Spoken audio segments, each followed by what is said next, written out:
Aroma miracles இயற்கையான aroma ஆயில்களை கொண்டு தயாரிக்கப்படுகிறது. தூக்கமின்மை, மன அழுத்தம், எதிர்மறை எண்ணங்கள் போன்ற மனநல பிரச்சனைகள், உடல்வலி, தலைவலி போன்ற உடல்நல பிரச்சனைகள், ஆன்டி ஏஜிங், முடிவுதிர்வு, பொடுகு, வெண்புள்ளி, சரும பிரச்சனைகள் போன்ற அனைத்து பிரச்சனைகளுக்கும் தீர்வளிக்கிறது. Aroma miracles.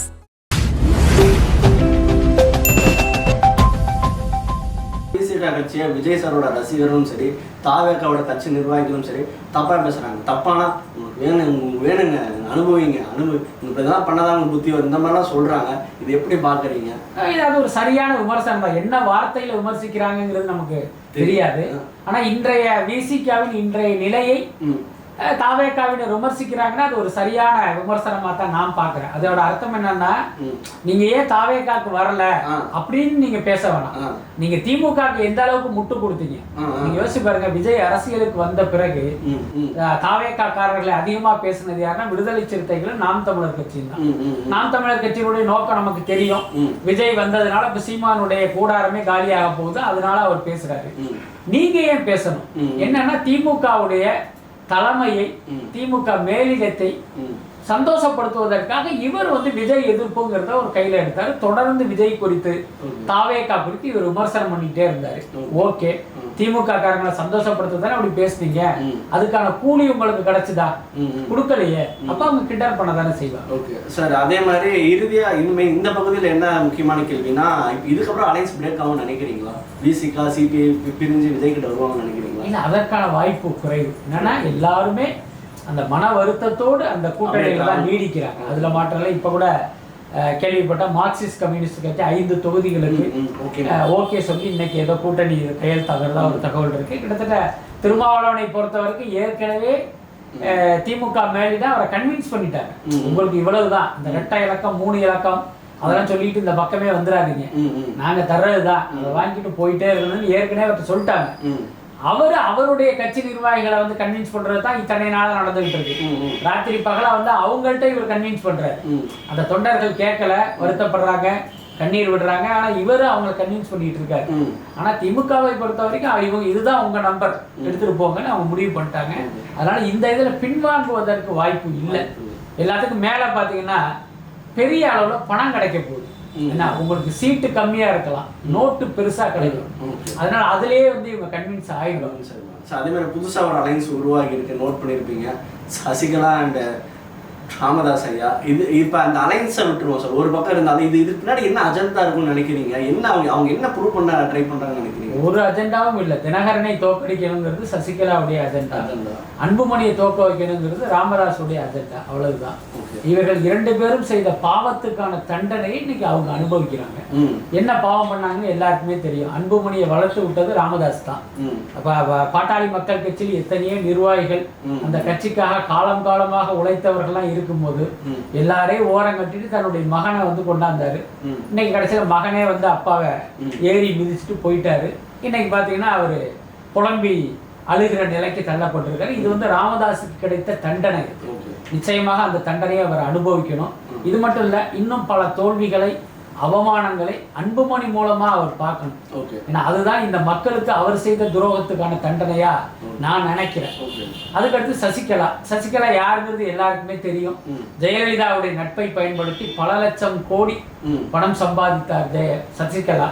ஆனா அவருடைய கணவர் இறந்துட்டாரு, அவருக்கு குழந்தைகள் இல்லை. இப்ப அவருடைய உறவினர்கள் அவருடைய பணத்தை சூறையாடி இன்னைக்கு டிடிவி தினகரன் ஒரு லெட்டர்பேடு கட்சியை நடத்திக்கிட்டு இருக்காரு. இத்தனை நாள் பார்த்தீங்கன்னா இவங்களுக்குள்ள இருக்கிற அந்த முரண்பாடு, உரசல் எதுவுமே வெளியில தெரியாம இருந்தது. வெறுமனே பத்திரிகையில் உள்ள ஒரு ஹேசிய செய்தியா தான் இருந்தது. ஆனா இன்னைக்கு பாத்தீங்கன்னா டிடிவி தினகரன் பகிரங்கமாவே சசிகலா குறித்து விமர்சனம் பண்றாரு. 30 வருஷமா நான் பார்த்த அந்த முகத்தை இனி தமிழ்நாட்டு மக்களும் பார்ப்பார்கள். அப்ப என்ன அர்த்தம்னா சசிகலா ஒரு மோசமான பெண்மணி, இத்தனை நாள் நான் அந்த மூஞ்ச பார்த்துக்கிட்டு இருந்தேன், இனிமே மக்களும் பார்ப்பாங்கன்னு தான் அதனுடைய அர்த்தம். அப்புறம் ஜெயலலிதாவுக்கே துரோகம் பண்றாங்கல்ல, பல வார்த்தைகளை எல்லாம் அவர் போட்டு பேசுறாரு. நீங்க சசிகலாவுடைய பாயிண்ட் ஆஃப் வியூல பாத்தீங்க அப்படின்னா ஜெயலலிதாவுக்கு நாம தான் தோழி, அவருடைய நட்பை வச்சு நாம தான் இவ்வளவையும் சம்பாதிச்சோம். ஆனா நம்ம பணத்தை அள்ளிட்டு நம்மளே ஒருத்தர் திட்டுறாரு அப்படின்னு அவங்களுக்கு எந்த அளவுக்கு வேதனையா இருக்கும். ஸோ அது சசிகலாவுக்கு கிடைத்த தண்டனை. அதிமுக அலைன்ஸ்ல புதுசா ஒன்று போயிட்டு இருக்கு. அதிமுகவுக்கு 164 சீட்டுகள், பாமக ஒரு சீட்டு, இந்த மாதிரிலாம் போயிட்டு இருக்கும் போது இப்ப பாஜக ஆல்மோஸ்ட் 35 இடங்கள் போட்டி போட போறத ஒரு தகவல் நீங்க எப்படி பாக்குறீங்க? அதான் அதிமுக கூட்டணின்னு நம்ம சொன்னாலும் அது வந்து ஒரு என்டிஏ கூட்டணி தான்.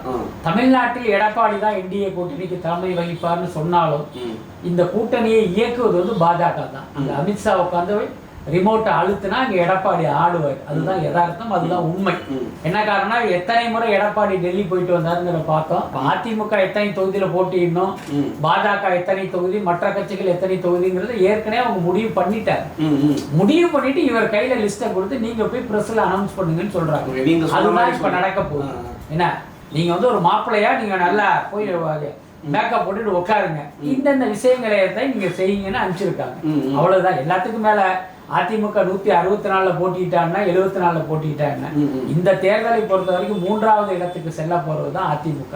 அதனால அந்த நம்பருங்கிறதால ஒரு பெரிய விஷயம் இல்லை. அப்பதான் இந்த இடத்துல ஒரு முக்கியமான கேள்வி வருது. பாஜக அதிக இடங்கள் போயிட்டே இருக்காங்க, அது வெற்றியோ தோல்வியோ அது 2வது பட்சம். அவங்க அதிக இடங்கள் போட்டி போறது தமிழ்நாடு அரசியல் என்ன மாதிரி தாக்கத்தை உருவாக்கும்? ஒருவேளை ஆளுங்கட்சி கட்சி திமுக ஜெயிக்குமா, இல்ல விஜய்க்கு அட்வான்டேஜா, இல்ல வேற எந்த கட்சிக்கு அட்வான்டேஜா போகும்? அதாவது பாஜக போட்டியிடுகிற தொகுதிகளில் வெகு சில கன்னியாகுமரி மாதிரியான ஏரியாக்களை தவிர மற்ற இடங்களில் நிச்சயமாக அவர்களுக்கு தோல்விதான் கிடைக்கும். அதுல எந்த மாற்றமும் இல்லை.